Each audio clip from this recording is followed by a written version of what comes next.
The next technology, actually the last one that I encountered in Pegasus, was called a plasma confinement chamber. It was basically a chamber about, maybe again about the size of this room, and there was a line on the floor, and we were told that when we walked past the line and into the plasma that was under confinement, there was this opalescent kind of swirls of gaseous, kind of cloudy looking material that was swirling around on the other side of the chamber. We would begin falling and wormhole to a past event. But when that quantum field effect wore off, we'd have this massive Kundalini sensation and be back in the laboratory. So because teleportation couldn't reach the distant past, because the teleporters didn't exist yet, they had developed chronovision and this plasma confinement technology to get us to the distant past. Well, where did they send me? They sent me to Gettysburg, Pennsylvania on November 19th of 1863. Here I am right here, and Abraham Lincoln is over my right shoulder here in a few pixels that were discovered by Josephine Cobb at the Library of Congress in 1951 in a cache of photographs that was either collected by the famous Civil War photographer Matthew Brady or was actually, we don't know, but we think they were actually possibly Brady photographs. I had been dropped off. I'll just try to do this just spatially because I don't have a maps done on this yet. But this is, we're looking at the dais where everybody has now gathered with the Gettysburg Cemetery behind it. The Gettysburg downtown is over here.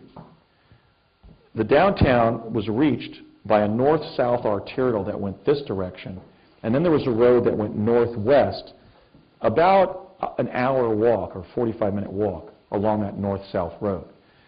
So when I stepped into the field of plasma, as my father had described, I wormholed for about 30 seconds. Again, I was running out of air, through these branching wormholes in kind of an amber-colored medium that we call the quantum plenum. It's kind of like the ground of the quantum hologram. In other words, I was being physically dropped into the past. And I popped into view along the side of the road. My dad said, just start walking in one direction or not along the road that we send you to, and call out to the first person that you see walking on the road and say, hey friend, which way Gettysburg? But when I popped into view, and the wormholing stopped and I was feverish. I could smell a little ozone, just like I could when we were Tesla teleporting. But kind of my head was kind of spinning a little bit. I felt feverish. I pop into view and I realized that my hat, both of my shoes, and one of my socks was wrenched off in the wormholing because of the turbulence involved, because of the ferocity of the wormholing. So I sat down and took off the other sock and threw it in some scrub-like type bushes. It was November there, so there's already a lot of leaves missing in the East Coast, in Pennsylvania.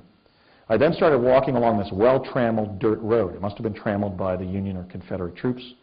I saw a very tall and gaunt, maybe 19-year-old Union soldier, private, walking along the road, and I yelled out, hey friend, which way Gettysburg?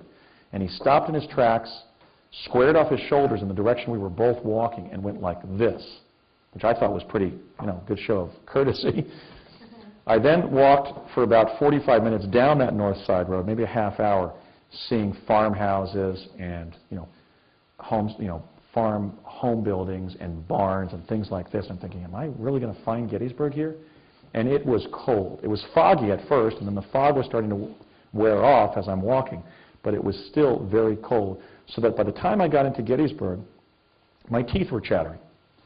And I went up into what must have been the downtown area, but all it was is you'd have 2 or 3 or 5 shops as common elements of the same building, and then a wooden sidewalk in front of those shops, and then the sidewalk would end. So again, dirt with the wooden sidewalks like I had encountered near Ford's Theater, or outside of Ford's Theater.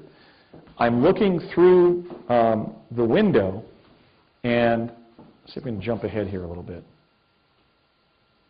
Yeah, I'm going to jump ahead just for the heck of it here. I'm jumping through, I'm looking through the window, and I hear this man walk up onto the wooden sidewalk, and he's about 70 years old. He had kind of a sour expression, almost like a mean look. And he was limping like this, like he had been shot in the hip, like really limping, even making noise limping as he walked across the sidewalk.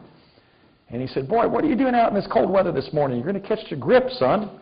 Let me take you inside and get you a jacket. I'll get you some shoes, get you warm, or something to that effect. But basically, He told me I was going to catch my grip if I stayed out in the cold with chattering teeth. And so he pulled out one of those skeleton keys. So he had access to the millinery shop, which is some men's accessories, hats, shoes, ties, walking stick, gloves, socks, and so forth. And he helped me. He voluntarily helped me. As I said, he had a key to the shop. He took me right to the back of the shop, and he took the biggest, most weathered civilian street shoes off of the shelf of used shoes on the back of the shop. Not with the fancy hats and ties and stick pins and all that stuff in the front. This was the used shoe rack at the back of the shop. And he was, just like he was, a modern, person working in a shoe store, he basically was shoving packing paper into the front of the shoes and fitting my foot inside the shoe. And he gave me shoes. That's the first thing he focused on, was shoes, even though my teeth were chattering and I clearly needed a jacket. He then took me into the storeroom behind the main floor of the shop and quickly reached into the stack of coats and pulled out a relatively small Union winter parka. I think it was probably the medium size for that generation of adult men. And it fit perfectly as a taller, more corpulent 10-year-old from 1972. He then said, "Oh, that fits perfectly. Sorry about the shoes," or something. And he then said, "Well, young man, I've helped you as much as I can. The President of the United States is going to be here today, and I've got a speech to go to." And he hobbled out of the shop. Actually, I missed a point of this, which was the woman who apparently owned the millinery shop, and I haven't done any research on her, so I'm mentioning this woman intentionally. What would seem to be the proprietress of the shop came in and challenged why he was helping me. But as they were conversing, I had this quantum fluctuation where everything was speeding up and then slowing down. And I heard nothing of what she said to him, although I think she was saying, "What are you doing giving our stuff away to this young, street urchin?" She probably said, "To this carpetbagger," or whatever. Because I was dressed as a Union Bugle boy, had been outfitted in the jersey and pants and shoes and hat, not the bugle. And I said, "Well, are you going to give me a trumpet?" And she said, "No, your file says you play saxophone, right? Well, I'm not going to give you a trumpet, because if we give you a trumpet, first of all, it's metal, and we don't want that going with you because of what might happen to the metal. But also, somebody might ask you to play your bugle, and you're not going to be able to. So we're not going to give you a bugle. Tell them you lost it during a battle if you're challenged about why you don't have a bugle." But at this point, I'm sort of like a half-dressed Union Bugle boy because I've lost my shoes and my socks. I walked in barefoot and my hat. So he outfitted me with a hat, a jacket, and shoes, and I'm not sure even if he included socks. So I still have to do more research on who the lady was. In fact, I'll try to search whether the millinery shop in downtown Gettysburg had a female proprietress, and then we'll be able to identify her by name.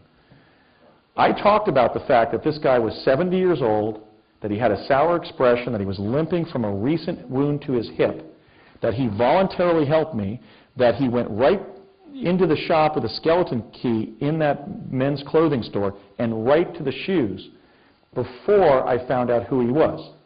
He was a man by the name of John Lawrence Burns, who was born in 1793, 70 years before 1863.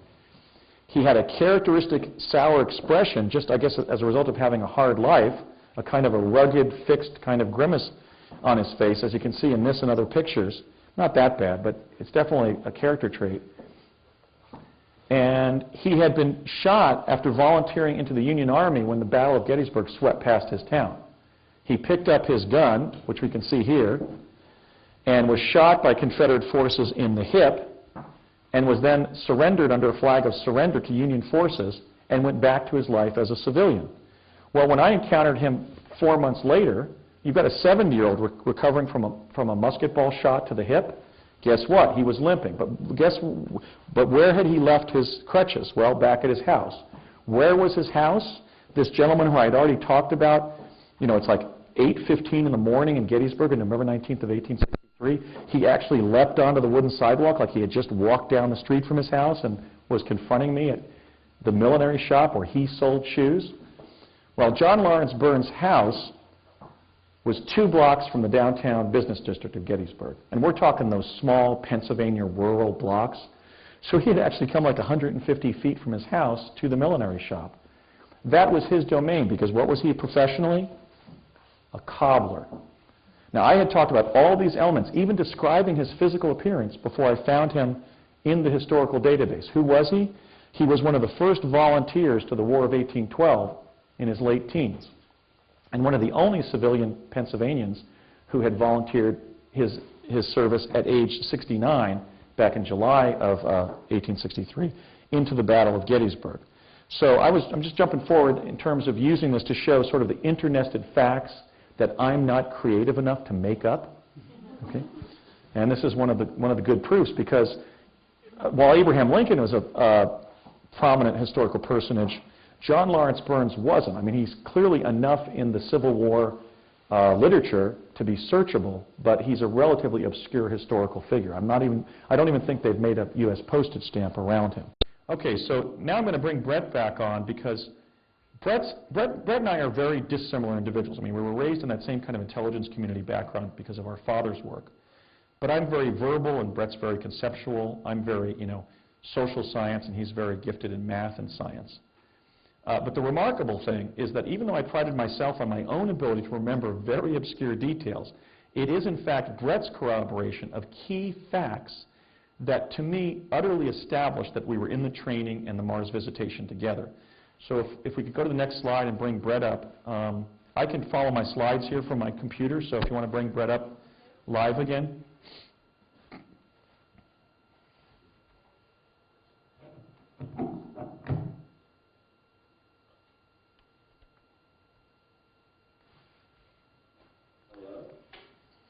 Brett? Brett, are you there? Been turned around before.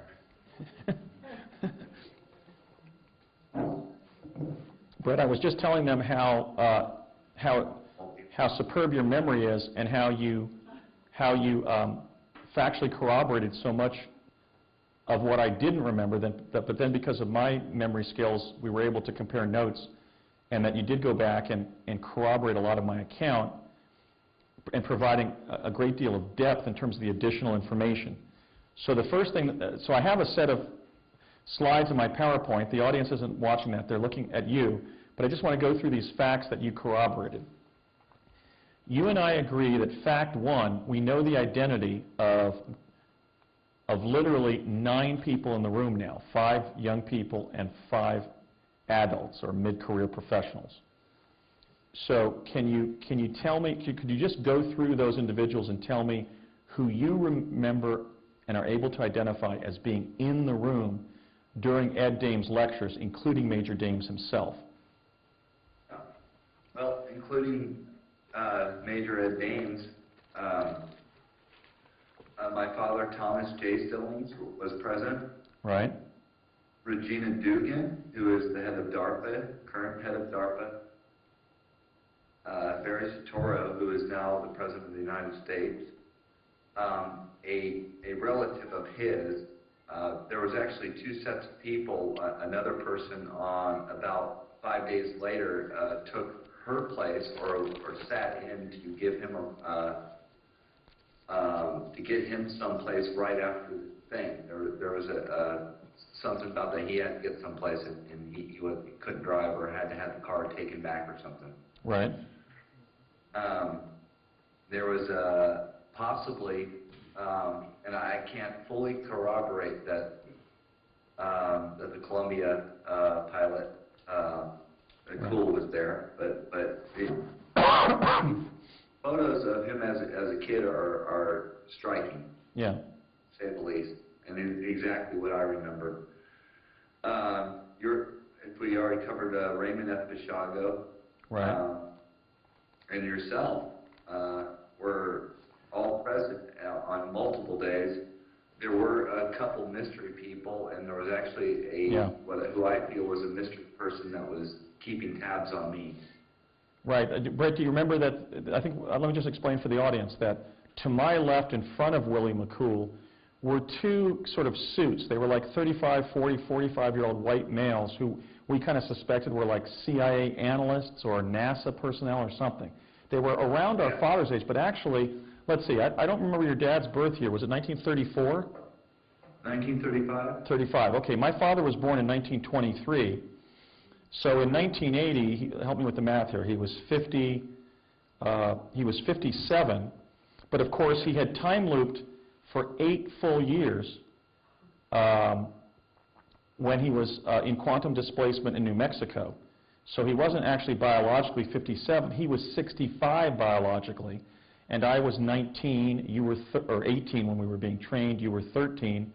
Your dad was about 12 years younger in real time than my father, and hence not 57, but 45 or so. But Brett, did you perceive that these two suits on my left were kind of a little bit younger than our father's? That's what I recall. I mean, I may be off. They were younger. One was definitely older. Okay. I don't remember really the other person, but there was a body there. There was a person there. Yeah. I just perceived that they were younger than my dad, maybe about your father's age, and they were something. They were CIA, FBI, NASA, some kind of academic consultants. But so there were also these observers in the class. But let me just recap the fact that Brett and I, as two individuals with no history of criminal wrongdoing, lying, alcoholism, drug use, or whatever, have corroborated 5 of the young people in class and 4 of the adults, and agree about the apparent social status of some of the other people in class whose involvement was never explained to us. But in terms of the young people, we agree that in addition to myself and Brett, there was Barack Obama, then named Barry Soetoro, Regina Elvira Dugan, and probably William Cameron McCool, who went on to be the pilot of the Columbia. And then Brett and I have also corroborated the identity of 4 other adults, Major Ed Dames, my dad Raymond F. Basiago, his dad Thomas J. Stillings, and I know that Barack Obama's mother, Stanley Ann Dunham, was present during some of the lectures, because I think, as I described during one of the breaks, when we had our end of the year end of the class, dinner together at the Creamery restaurant in Weed, as Barry and his mother were coming up to the front of the restaurant, I asked her name, and she said Stanley. And I said, oh, that's fairly unusual. That's usually a man's name or a boy's name. And she said, it's actually Stanley Ann. I was named for my father. So how many mothers of same-age peers of me were named Stanley? Okay, I'm utterly sure that it was Barack Obama and his mom.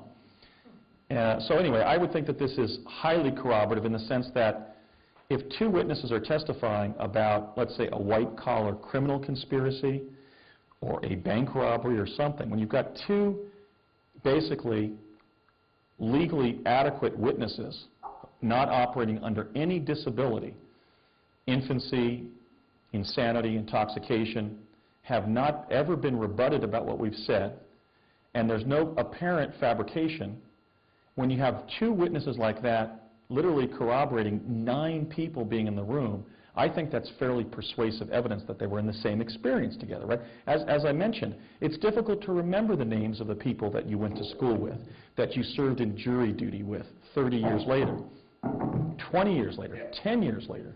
But sorry, Brett, go ahead. Yes, I don't fault myself too much, but I always had a little bit of an issue with names. Right. You're very visual, very visual rememberer. I am to some extent too, although I got a lot of verbal training, a lot of left brain training. But I think it's significant that we corroborate 9 names. I mean, that seldom even is accomplished during a criminal trial. Somebody will say, well, I remember that the bank president, Mr. Thompson, was standing there when he pulled the gun on the teller. And then that lady, I think her name's Sally with the blonde hair from that other division in the company. In other words, usually, people are convicted based on a lower standard of evidence than that. Not even being able to name the people who were in the room during the bank robbery, as it were. So here we have 2 individuals who 31 years later have agreed that those 9 people were definitely in the room, with really the only cloud over the identity of one of them being, was that in fact Willie McCool and not some guy named Billy McCool from somewhere else in our generation and country or whatever. But I do believe it was William Cameron McCool, because not only his name and it's saying that, all you have to remember about me is I'm cool, but because he resembles the William McCool that's in the Wikipedia entry for that brave astronaut who died, sadly, at around age 40 or so as pilot of the Columbia. So Brett, the second fact that I'd like to go, I haven't revealed it, unfortunately you didn't provide it spontaneously. You reminded me that when Ed Dames was covering the issue of the predators on the surface, he astonished us with a statement about how many individuals had already been sent to Mars and how many perished. And so what did you remind me he said? And this is a verbatim quote. This I will never forget. This, I was completely there, and this ingrained. If I had one good day, this was that day. Ed Dames said, of 97,000 sent, 7,000 will have survived after 5 years. Right, so all of us look at each other in the room going, did he just say that of the 97,000 people already sent, only 7,000 have survived on the surface after 5 years? Okay, so Brett remembered to an eidetic certainty that it was 97,000, and I stand by that too. That's exactly what I said, because I was thinking of the math. How could it be 97,000, only 7,000 have survived? Is he telling us that 90,000 of the 97,000 sent have perished? So we're looking around at each other like we're being brought into a suicide mission. So that was very disturbing data to be told by the Dr. Doom, Major Ed Dames. I can see why Ed Dames is called Dr. Doom, because we certainly felt doomed at that part, and these were the kinds of astonishingly, basically disconcerting facts that we were downloading in the parties at both the College of the Siskiyous dorm location and then the Finlandia Motel as a group of teenagers. We're going, we were laughing about Ed's jokes, but we were also kind of processing the fact that we had been dropped involuntarily into this possible suicide mission by our parent connected to the CIA, and it's not like they were going to let us not go. Okay, so Brett, Ed Dames also made a statement about what our practical mission was on the surface in light of going there and having to deal with the predators and the other lethal risks that would be there. Do you remember what that statement was? Because I agree. Yes, it was to look around and not get eaten. Basically, it was your mission. Ed Dames said your mission, to put it simply, we'll send you up there, but your mission is to be seen and not eaten. That's right. And so we remembered that after 31 years as one of the statements. Hi. Hi. I have 2 questions. First of all, what is our outlook for the future on this particular timeline we're on? And second, how do we change the timeline to a different timeline? Okay, very good question. When we took the Advanced Chronovisor probe from ITT Defense Communications in Nutley, New Jersey, and I know it was the first Friday in November of '71. I looked, and it was November 5th of 1971. We were dressed in specialized equipment to protect us, a crystal helmet, a titanium-covered sort of space suit, and they turned the device on, and we disappeared from the stage. My father was watching. We traveled for about a half hour to 2013 through the sort of the quantum plenum again, and we were trained that when we felt 3 pulses, we should look quickly to our left and our right, and what I saw below me was the U.S. Supreme Court building underwater. I was in the water, and it was deeper, so it was like diving on a marine artifact of the U.S. Supreme Court building after a major catastrophe. We were then brought back. I was disrobed from the suit. They actually poured my boots out on the stage. I don't know whether that was water that had infiltrated from where they sent me. I don't think so. It may have just been perspiration from the heat of the device. On that timeline in 2013, in that probe to the future, the U.S. East Coast was inundated. So there was some kind of catastrophic event. A meteor strike, a limited nuclear war, global warming going critical, or even that 100 million tons of rock that's sitting over on the island of Las Palmas in the Canary Islands. And if that calves off and plops into the Atlantic, we're going to be hit by a 2,000-foot tidal wave traveling at 600 miles per hour. Okay, the East Coast is. So we have to be mindful of the negative futures that were modeled or visited in Pegasus. But that is contradicted by the fact that when they physically sent me forward in time, not just through physio-virtual time travel, but they physically sent me through the Stargate at Cerritos in '72 to pick up the microfilmed summaries of future events, 2045 was totally functional, and there had not been a catastrophe, at least in the Southwest, because I believe we were being sent to a Southwest location. So